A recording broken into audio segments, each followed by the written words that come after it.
If you are doing something like deadlifting or Olympic lifting, or if you've never done those types of exercises before and you want to learn how to practice it properly, these are going to be absolutely terrific because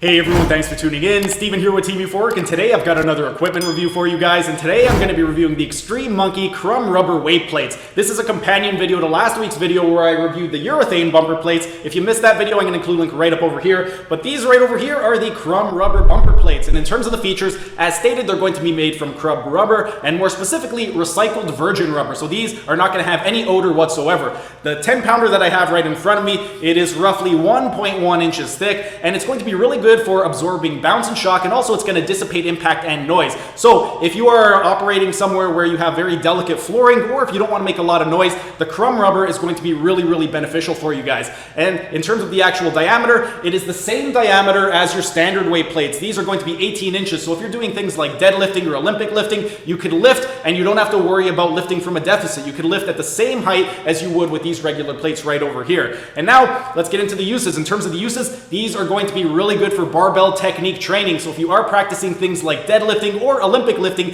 these are going to be terrific. And now we're going to go ahead and get into the pros and cons. But first, real quick, like the video and comment down in the comment section, as it would really help me out and help out with the algorithm. And if you're either new to the channel or haven't subscribed yet, be sure to subscribe to the channel and hit the notification bell so you don't miss out on any of the content. And now we're going to get into the pros and cons. In terms of the pros, these are going to be absolutely terrific for technique training. As stated, if you are doing something like deadlifting or Olympic lifting, or if you've never done those types of exercises before and you want to learn how to practice it properly, these are going to be absolutely terrific because you can deadlift or Olympic lift from 9 inches off the ground. Unlike something like a virgin rubber plate, if you get those little small 10-inch plates, then what's going to happen is you're going to have to lift from a deficit. So you don't have to sacrifice form as you start to go up in weight. You can maintain form throughout the entire duration of when you are practicing your deadlift and Olympic lifting. Another one of the pros is that these are going to fit every single Olympic bar. There's a 450 millimeter diameter, and that is going to be standard for the International Weightlifting Federation. So any Olympic bar, it will fit. Another pro is that these things right over here, they're going to be fairly accurate with regard to the weight. The 10-pounder, it pretty much weighs 10 pounds, so you don't have to worry about the weight being off. And then in terms of the cons, there are a few. Number one, these are going to be more pricey than your cast iron plates. These over here, they're going to be about 3 times more expensive than your cast iron.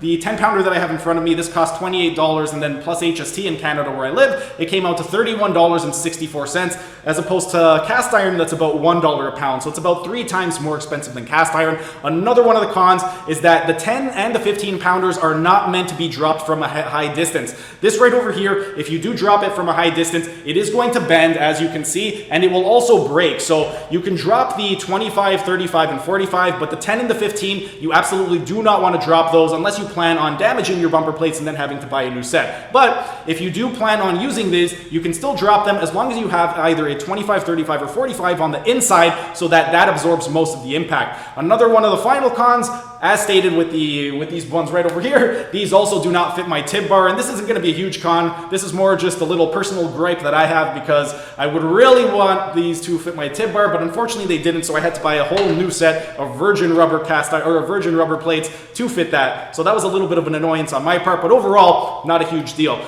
And in terms of who could benefit from this, if you are a beginner lifter, if you are somebody who owns a physiotherapy clinic, if you train young athletes, or if you have never deadlifted or Olympic lifted in your life, these are going to be absolutely terrific for those types of individuals. And in terms of who won't benefit from it, if you are an experienced power lifter, if you train strength athletes or advanced athletes, then this is not really going to be ideal for you unless they've never deadlifted or done Olympic lifting before and you plan on doing those. But generally, for that population, it's not going to be beneficial for them. And overall, I absolutely love these. If I had to buy them again, I absolutely would. And my own little pet peeve is that they do not fit my tib bar, but that's just my own little personal pet peeve. I'm sure you guys really don't care about that. But overall, I absolutely love them. If I had to buy them again, I absolutely would. If you guys have any questions at all with regard to anything that I discussed today, go ahead and ask your questions down in the comment section so I can help you guys out. But that's pretty much it for today's video. If you guys enjoyed the video, be sure to smash that like button so I know to keep making these types of videos in the future. And if you're either new to the channel or haven't subscribed yet, be sure to subscribe to the channel and hit the notification bell. It's going to be uploading new videos every single day. That's it for today's video. Thanks for tuning in, and I will see you again tomorrow.